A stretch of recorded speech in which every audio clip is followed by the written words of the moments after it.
Müslüman kadın böyledir. Müslüman kadının da sembolü vardır. Müslüman kadın da bu davada arkada durmayacaktır. Hem müşri Müslümanlara hem müşri insanlara göstereceğiz. Hem de inşallah Allah Teala Hazretleri'nin izniyle bütün dünyaya göstereceğiz bunu. Rabbim yar ve yardımcımız olsun inşallah. Bizi haklı görüp hakkı bilen, hak için çalışan Müslümanlardan eylesin. Sözü fazla uzatmak istemiyorum. Sözümü parti etkilerine vermek istiyorum. İnşallah onlar bizi daha güzel aydınlatacaklardır. Sadece sizden ricam şunu istiyorum. Erkeklerle yapılacak bir iş değildir bu. Hepimiz erkeklerimizin arkasında olacağız. Onları dedim ya, gerekirse iteceğiz. Evlerde tuşlamayacağız onları. Evlerde oturtmayacağız onları. Evlerinde yatırmayacağız onları. Kalkın diyeceğiz. Kalkın bu ateşi söndürün. Hangi ateşi söndürün? Hangi ateşi söndürün? Cehalet ateşini söndürün deyip onları evlerinden çıkaracağız inşallah. Rabbim bizi otur kapılardan eylesin. Allah-u Teala Hazretleri birer şehit olan Esma, birer Habibe'nin bilincini bizlere ve kızlarımıza versin inşallah. Selamünaleyküm. Allah'a emanet olun. Bilindiği gibi Allah-u Teala kainatı insanoğlu için yaratmış ve onu insanlığın hizmetine sunmuştur.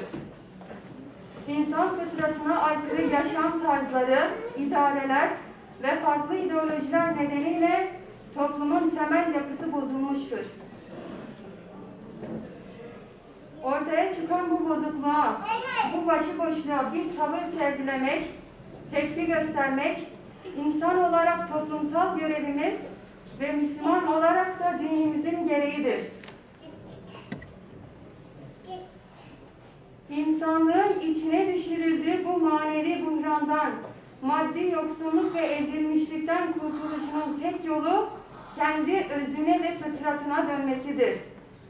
Günümüz şartlarında bu dönüşümü en etkili ve en yaygın şekilde anlatmanın yolu da siyasetten geçmektedir. Bugün burada sizlerle bir araya gelmemizdeki sebep de böyle bir siyasi partinin haklılığını ve gerekliliğini anlatmaktır. Müslüman halk kendilerinden olmayan birinin kendilerini yönetmelerine razı olmazlar. Zaten kendilerinden olmayan biri ancak onlara zilletli taktırır. Bu güzel vecize bizim için temsiliyetin ve bir parti kurup siyasete girmenin haklılığının ispatıdır. Şimdi soracaksınız, siyasete girmek gerekli midir? Neden gereklidir? Evet, siyasete girmek gereklidir.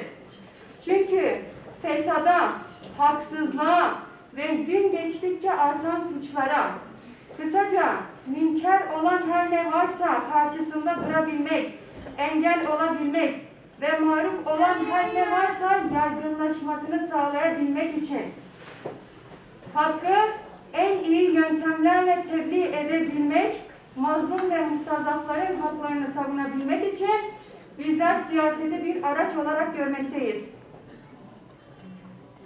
İnsan ve Müslüman olarak düşlediğimiz temiz bir toplumu ve geleceğimizi şekillendirebilmek için böyle bir siyasi partinin yanında yer alıp çalışmalarını desteklemeliyiz. Önümüzdeki bu seçim Müslüman halkımızın geleceğini şekillendiren bir seçimdir. İnşallah bizler böyle azimli bir şekilde çalışırsak ve başarılı sonuçlar elde edersek tüm İslam coğrafyasında etkinliğini gösterecektir Allah'ın izniyle. Geleceğimizin mimarları olan çocuklarımızı en iyi şekilde, en iyi ortamlarda yetiştirebilmek için cehd ve gayretlerimizi artırmamız gerekiyor.